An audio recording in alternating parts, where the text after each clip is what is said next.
कहानी की शुरुआत में हम एक पुरानी कार को सड़क पर चलता हुआ देखते हैं जिसे ग्रेहम नाम का बंदा चला रहा होता है। ग्रेहम एक साइको किडनैपर है और वो इस वक्त किसी अकेले बच्चे को किडनैप करने के लिए ढूंढ रहा है। इस तरफ हम कैथरीन नाम की लेडी को देखते हैं जो किसी लड़की से अपने बेटे मार्टिन के बारे में बात कर रही होती है। वो ये कहती है कि मार्टिन को कोई भी दर्द महसूस नहीं होता, वो दूसरों से बिल्कुल अलग है। उसी वक्त मौका देखकर ग्रेहम उस बच्चे के पास आकर उसे चॉकलेट का लालच देके उसे किडनैप कर लेता है। इधर कैथरीन को जब पता चलता है कि उसका बेटा बाहर नहीं है तो वो काफी डर जाती है और परेशान हो जाती है। ग्रेहम उस बच्चे को एक बंद पड़ी हुई मीट फैक्ट्री में ले जाता है जिसे वो और उसके डैड मिलकर चलाया करते थे। ग्रेहम मार्टिन को अंदर ले जाता है जहाँ पहले से ही एक लेडी बंधी हुई थी। ग्रेहम उस लेडी को मार्टिन के सामने ही काफी टॉर्चर करता है। फिर वो मार्टिन के फेस पर एक कट मारकर निशान बना देता है। दरअसल ग्रेहम मार्टिन को भी उसके जैसा ही बनाना चाहता है। फिर ग्रेहम उस लेडी को मार्टिन के सामने ही बड़ी बेरहमी से मार डालता है। ये देखकर मार्टिन डर जाता है और वहां से भागने लगता है, लेकिन ग्रेहम उसे पकड़कर वापस अंदर ले आता है। अब हमें 5 साल बाद का सीन दिखाया जाता है जहां हम एलिसन नाम की एक लड़की को देखते हैं जिसे उसके अंकल जोनाथन यहाँ पिक करने के लिए आए हैं। एलिसन के पेरेंट्स की डेथ के बाद उसके अंकल ही उसकी देखभाल करने वाले हैं। घर पे पहुंचने के बाद एलिसन अपने अंकल की फैमिली से मिलती है और सभी लोग उसे देखकर काफी खुश होते हैं। इस तरफ एक लड़की रेस्टोरेंट में अपना काम खत्म करके बाहर निकलती है। उसी वक्त ग्रेहम वहां पर आ जाता है। वो उसे किडनैप करके अपने अड्डे पे ले आता है। फिर वो उसे वहां बांध देता है। हम यहाँ पर साथ में मार्टिन को भी देखते हैं। फिर अगले दिन एलिसन मॉर्निंग वॉक के लिए बाहर जाती है। रनिंग करते वक्त एलिसन उसी फैक्ट्री के सामने से गुजरती है। तभी उसे वहाँ खिड़की पर एक लड़का दिखाई देता है। एलिसन उसे देखकर सोच में पड़ जाती है कि इस वीरान जगह पर यह बच्चा क्या कर रहा है, लेकिन फिर वो इस बात को इग्नोर करके अपनी रनिंग कंटिन्यू करती है। एलिसन रनिंग करते हुए आगे जा रही होती है। तभी अचानक एक ट्रक उसे पीछे से टक्कर मार देता है जिसमें एलिसन बाल बाल बच जाती है। तभी वहाँ विलियम नाम का लड़का आता है और वो उसकी मदद करता है। फिर वो दोनों आपस में बातें करने लगते हैं। विलियम एलिसन को अपनी बाइक पे घर छोड़ने जाता है। घर पे छोड़ते वक्त जोनाथन उन दोनों को साथ में देख लेता है। अब एक बार फिर से हम फैक्ट्री वाले प्लेस को देखते हैं जहां वो लेडी अभी भी बंधी हुई है और ग्रेहम उसे मारने की तैयारी कर रहा है। ऐसा लगता है कि ग्रेहम ये सब किसी के कहने पर कर रहा है। वो कोई आत्मा या पिशाच का कहना मान रहा है। फिर वो मार्टिन से उस लेडी को मारने के लिए कहता है, लेकिन मार्टिन काफी डर जाता है और वहां से भागने लगता है, जिससे गुस्सा होकर ग्रेहम उसे तहखाने में कैद कर देता है। फिर अगले दिन एलिसन अपने अंकल के साथ स्कूल के लिए जा रही होती है। वो अपने अंकल से उसी फैक्ट्री के बारे में बात करती है।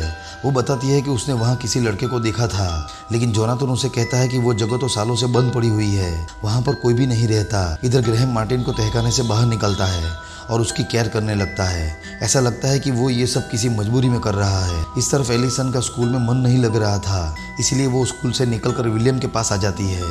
फिर वो दोनों आपस में बातें करने लगते हैं। थोड़ी देर बाद विलियम एलिसन को अपने फादर से मिलवाता है। उसके फादर के पैर पैरालाइज थे, इसीलिए विलियम को ही उसका ध्यान रखना पड़ता है। फिर यहाँ से निकलने के बाद एलिसन फिर से वही फैक्ट्री के सामने से गुजरती है। उसे यहाँ ग्रेहम खड़े हुए दिखता है। एलिसन उसे कुछ देर तक देखती है। उसे कुछ अजीब लगता है। फिर वो वहाँ से चली जाती है। एलिसन को घर पहुँचते काफ़ी देर हो जाती है, जिस वजह से उसके अंकल उस पर गुस्सा हो जाते हैं।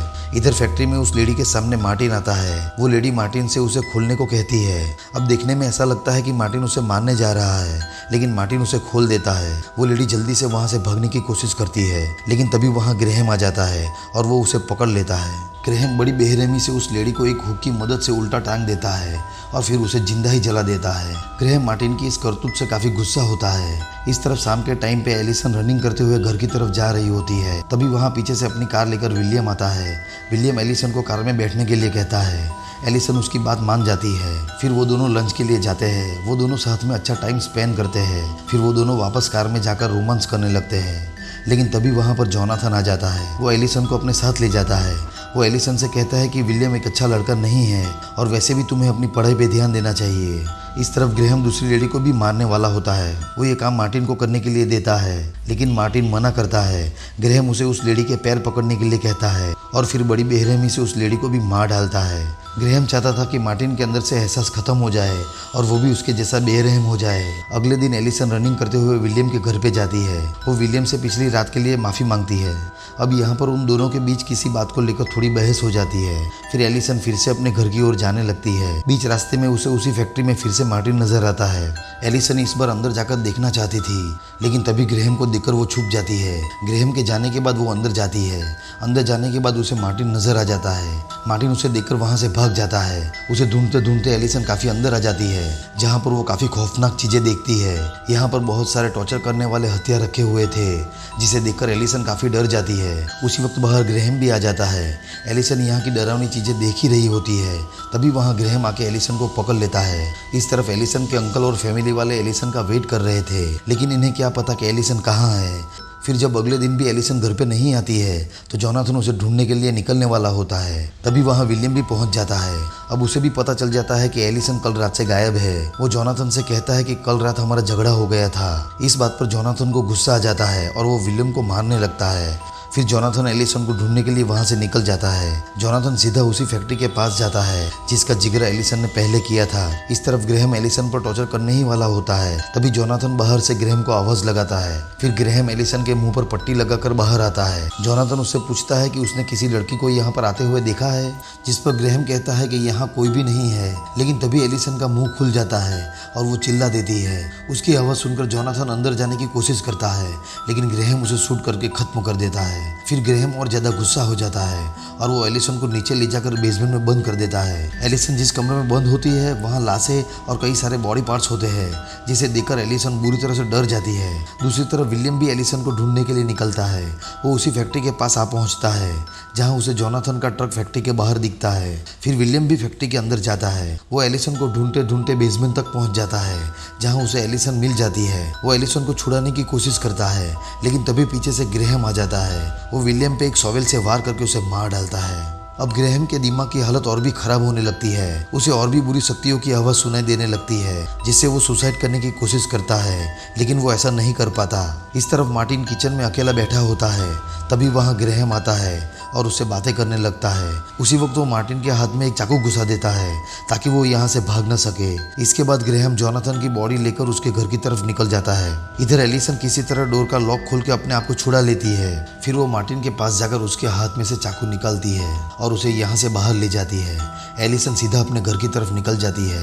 इधर ग्रेहम जोनाथन के घर पे पहुंचता है और जैसे ही जोनाथन की वाइफ दरवाजा खोलती है, ग्रेहम उस पर हमला कर देता है। वो उसके सीने में चाकू घुसाकर उसे भी मौत की नींद सुला देता है। फिर वो जोनाथन और उसकी वाइफ की बॉडी को एक साथ लिटाकर पूरे घर को आग लगा देता है। वेंडी जल्दी से ऊपर जाकर अपने रूम का दरवाजा लॉक कर देती है, लेकिन तभी ग्रेहम दरवाजा तोड़ के अंदर आ जाता है। वो वेंडी को मारने वाला होता है, लेकिन वो ऐसा नहीं कर पाता। इधर एलिसन भी मार्टिन को लेकर घर तक पहुंच जाती है।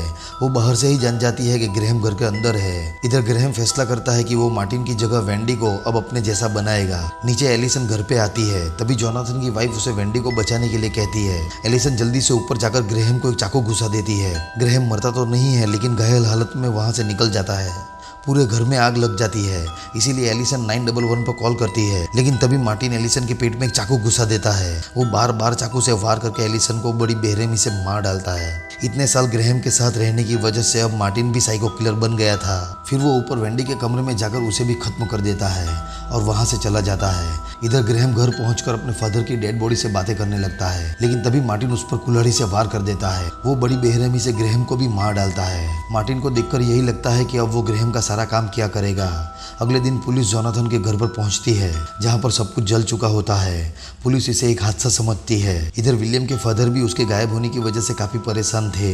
इस तरफ मार्टिन ग्रेहम की हड्डियों से वही पिशाच का चेहरा बनाता है जैसा ग्रेहम बनाया करता था। फिर मार्टिन खिड़की के बाहर अगले शिकार का इंतजार करने लगता है। मूवी के अंत में हम कुछ साल बाद का सीन देखते हैं, जहां पर एक लड़की भागती हुई मार्टिन के घर पर आ पहुंचती है और मार्टिन से मदद मांगती है, जो सामने बैठा होता है। मार्टिन पलट कर देखता है और यहीं पर ये मूवी एंड हो जाती है। दोस्तों, अगर आपको ये वीडियो पसंद आया हो तो वीडियो को लाइक और चैनल को सब्सक्राइब जरूर कर देना। मैं मिलूंगा नई कहानी के साथ, तब तक के लिए take care, goodbye and thank you.